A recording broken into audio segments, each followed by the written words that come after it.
In the 1790s, on a lonely frontier farm in what is now West Virginia, a family began hearing a strange noise inside their house, the sound of scissors. Leather items like belts and shoes were clipped, bed sheets and clothes were sliced into strange crescent shapes, sometimes while hanging on the clothesline, sometimes while people were still wearing the clothes. The community called it a warning. History calls it the wizard clip.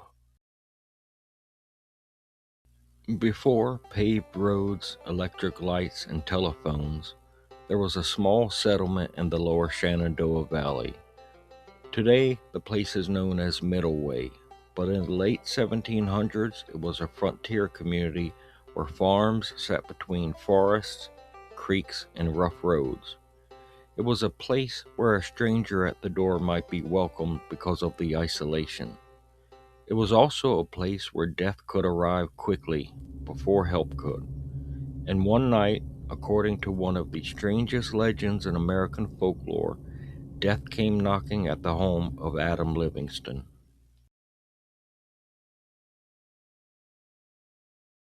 Adam Livingston was a farmer, often described as a Pennsylvania native who settled near Middleway. In many versions of the story, he was a Lutheran living in a region where Catholics were few and priests were not easily found.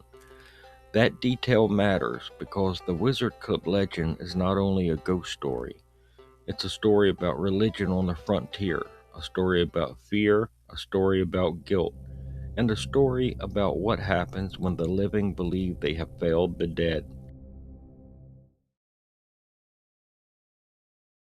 One night, according to the legend, a stranger came to the Livingston farm. He was traveling through the area and needed shelter. That alone was not unusual. In a time before hotels lined the roads, travelers often depended on the kindness of families along the way. So Adam Livingston took him in. But during the night, the stranger became gravely ill. Some versions of the story say he knew that he would not live until morning, and as death came closer, he made one final request. He asked for a Catholic priest. Livingston either refused, hesitated, or failed to get one in time. Different versions tell it differently. Some say no priest could be found. Others say Livingston did not want a Catholic priest entering his home. But by morning, the stranger was dead. The stranger was buried nearby. No last rites, no proper Catholic burial, no name remembered clearly enough to survive the centuries. Just a dead traveler in the ground. And then, according to the legend, the house changed.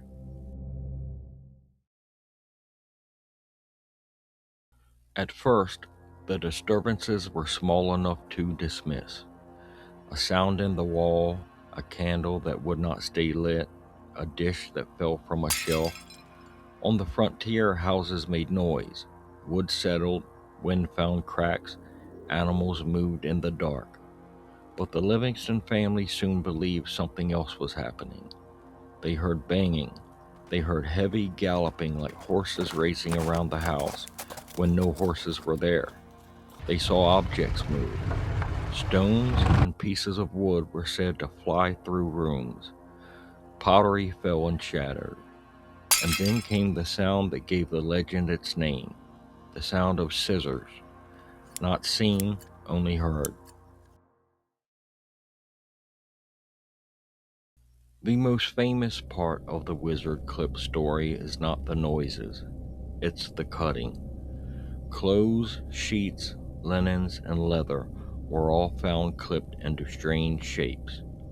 According to some accounts, the cuts were shaped like crescents, half moons, or odd figures, the kind of cuts that looked intentional, not random. The legend grew even stranger. Some stories claimed clothing was clipped while hanging outside on the line. Others claimed folded garments were damaged while stored away. And in the most unsettling versions, people discovered cuts in their clothing while they were wearing them.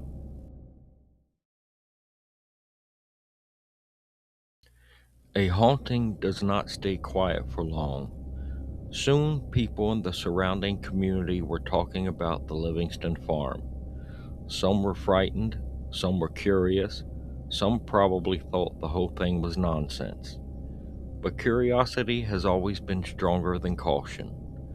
Visitors came to see the house, and according to later accounts, some visitors left with clipped clothing of their own. One often repeated story says that a woman tried to protect a new silk cap by wrapping it in a handkerchief before entering the house. But when she left, the handkerchief was untouched and the cap inside was cut to pieces. Whether that specific detail happened exactly as told, we cannot prove, but it shows how the story functioned. The wizard clip was not just frightening because it damaged things, it was frightening because it seemed intelligent. It chose, reached, mocked, and left behind evidence small enough to hold in your hand. Eventually, Adam Livingston sought help from Father Dennis Cahill, an Irish Catholic priest who traveled through the region. There was no dramatic exorcism, just a frightened family, prayers, holy water, and the belief that something unseen was troubling the home. The disturbances began to fade after his visit, but another priest would become even more closely linked to the mystery. Father Demetrius Augustine Galitzin. Born into European nobility, Galitzin gave up wealth and privilege to serve as a missionary on the American frontier. Tradition says he investigated the Livingston case and became convinced that something unusual had occurred. After Mass was offered in the house, the haunting faded, the clipping stopped, the knocking ceased, and for the first time in months, the farmhouse became quiet. The disturbances, however, were replaced by what the family called the voice, a presence said to encourage prayer rather than fear. Whether fact or folklore, the story had a lasting impact. Adam Livingston eventually converted to Catholicism and donated part of his land to the church. The site became known as Priest Field. If you enjoyed this video, like and subscribe so that I can continue to bring you more obscure history. And tell me in the comments, what do you think really happened at the Livingston farm? Was it a hoax? Did it really happen? Or was it something in between?